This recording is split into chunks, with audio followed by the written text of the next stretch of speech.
Аузу биллахи минаш-шайтанир-ражим. Қазақша арабша Құран оқу 9-шы Тәуба сүресі 46-шы аят. Қуылған шайтан кесірінен Аллаға сыйынам. Егер олар шынымен жорыққа шыққысы келсе, қару-жарақтарын сайлап, сөзсіз алдын ала қамданар еді. Алайда Алла олардың өзіңмен бірге жорыққа шығуын қаламады. Сондықтан оларды жорыққа шығуға құлықсыз етіп ұстап қалды. Сөйтіп оларға ендеше үйлеріңде отырғандармен бірге оңалып отыра беріңдер делінді. Енді арабшасы. Аузу биллахи минаш-шайтанир-ражим. Бисмиллахир-рахманир-рахим. ولو أرادوا الخروج لأعدوا له عدوة ولكن كره الله بعاثهم فثبتهم وقيل اقعدوا مع القاعدين.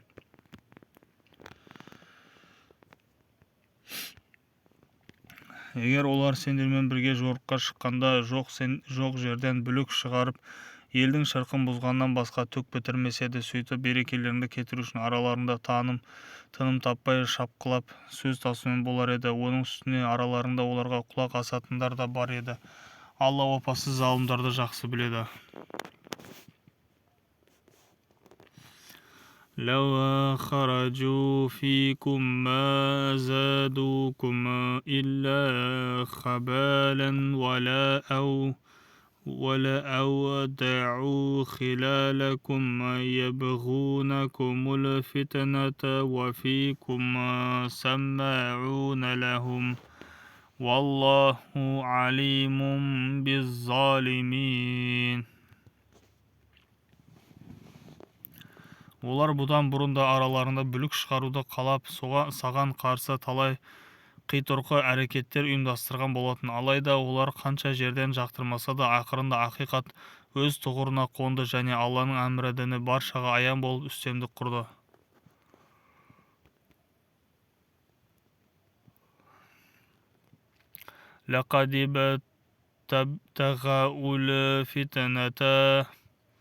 لقد ابتغوا الفتنة من قبل وقلبوا لك الأمور حتى جاء الحق وظهر أمر الله وهم كارهون. Араларыңда алдыңа келіп, маған рұқсат ет, бұл жорыққа қатыспай қояйын, сау басымды бүлікпен бәлеге қалдыра көрме дейтіндер де бар. Задында олар онсыз да бүлікпен бәлеге белшесінен батқан күйде. Шүбәсіз тозақ оты кәпірлерді жан жағынан орап, қаумалап құрсап алады.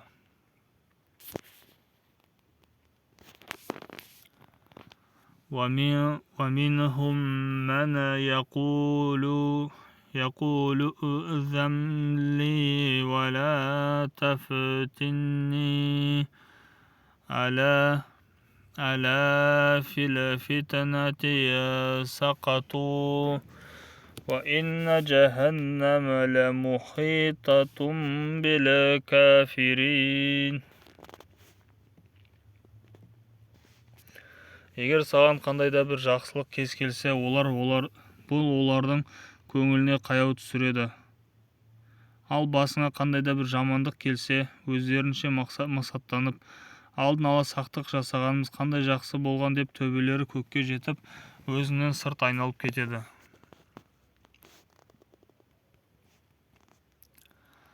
إن تصبك حسنة تسؤهم وإن تصبك مصيبة يقولوا قد أخذنا أمرنا من قبل ويتولوا وهم فرحون. Ендеше оларға Алла маңдайымызға не жазса соны ғана көреміз. Ол біздің жалғыз иеміз. Сондықтан шынайы мүміндер бір Аллаға ғана тәуекел етсін деп айт.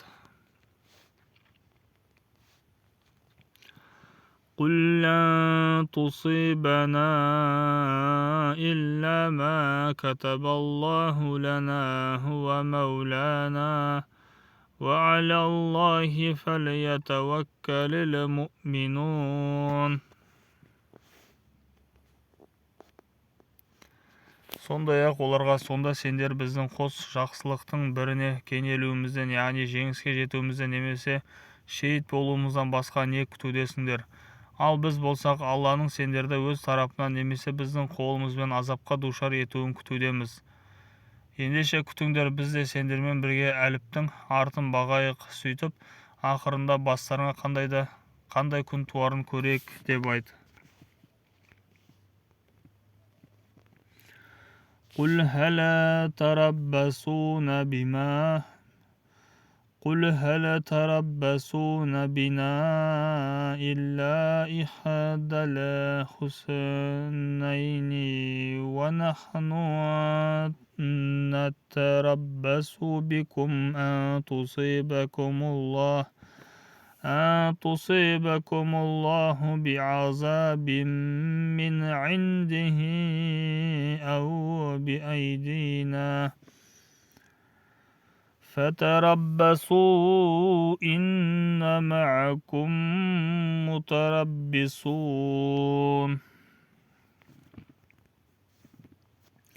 Уа Мұхаммед саллаллаху алейхи уассалам, осы жорыққа атсалысып мал пұлынан садақа берген екі жүзділерге садақаны мейлі шын көңілден беріңдер, мейлі амалсыздан беріңдер, бәрібір бергендерің әсте қабыл болмайды. Сендер расында да адамгершіліктен безіп, хақ жолдан мүлдем тайған қауымсыңдар деп айт. قل أنفقوا طوعا أو كرها لن يتقبل منكم إنكم كنتم قوما فاسقين.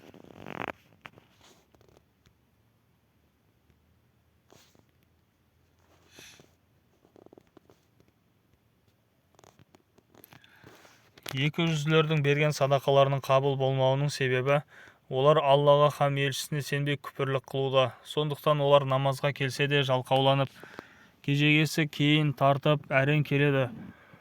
Садақа берсе де шын көңілден емес амалсыздан береді.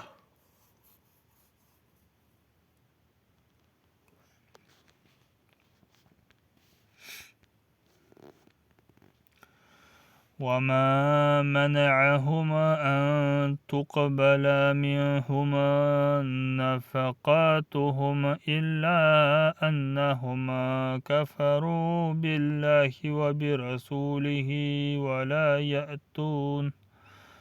ولا يأتون الصلاة إلا وهم كسالى ولا ينفقون إلا وهم كارهون.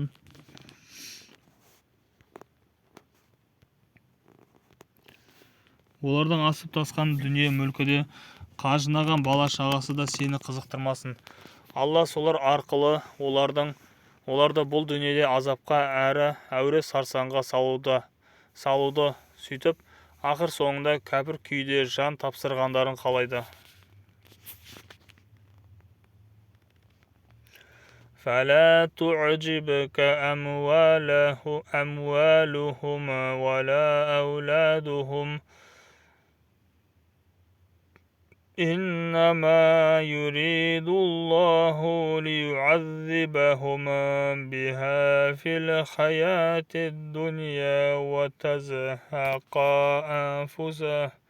أنفسهم وهم كافرون.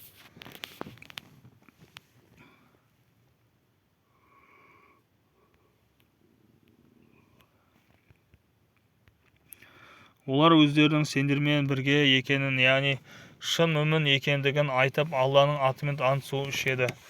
Олардың сендерге үш қайнаса сорпасы қосылмайды. Алайда олар мүшриктерге істегендеріңді көріп, солардың басына туған күн біздің де басымызға туа ма екен деп зәре-құты қашқан қауым.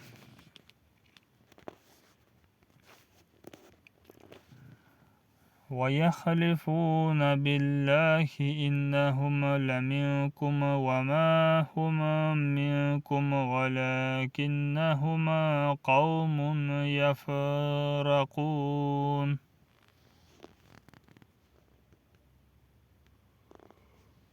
Егер олар бас сауғалайтын, қандай да бір жер паналайтын үңгір Тіпті кірерге бір тесік тапса, еш кідірместен солай қарай зымырай жөнелетін еді.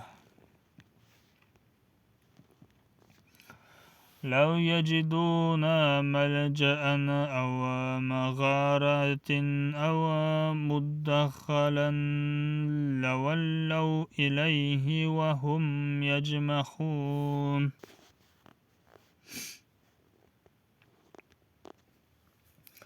Уа Мұхаммед саллаллаху алейхи уассалам, араларынан баз біреулері зекет пен садақадан түскен мал пұлды үлестіру мәселесінде сені күстаналайды.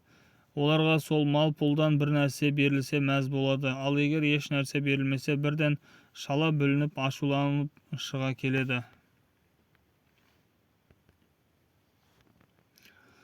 وَمِنْهُمْ مَنْ يَلْمِزُكَ فِي الصَّدَقَاتِ وَإِنْ أُعْطُوا مِنْهَا رَضُوا وَإِنْ لَمْ يُعْطَوْا مِنْهَا إِذَا هُمْ يَسْخَطُونَ.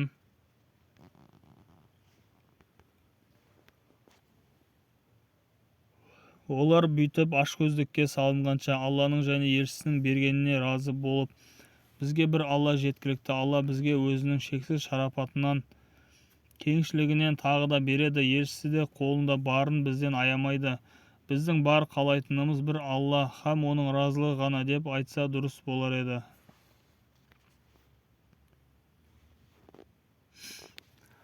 ولو أنهم رضوا ما آتاهم الله ورسوله وقالوا حسبنا الله سيؤتينا الله من فضله ورسوله إنا إلى الله راغبون. Sadaqallahul azim. 59. аяттың соңы.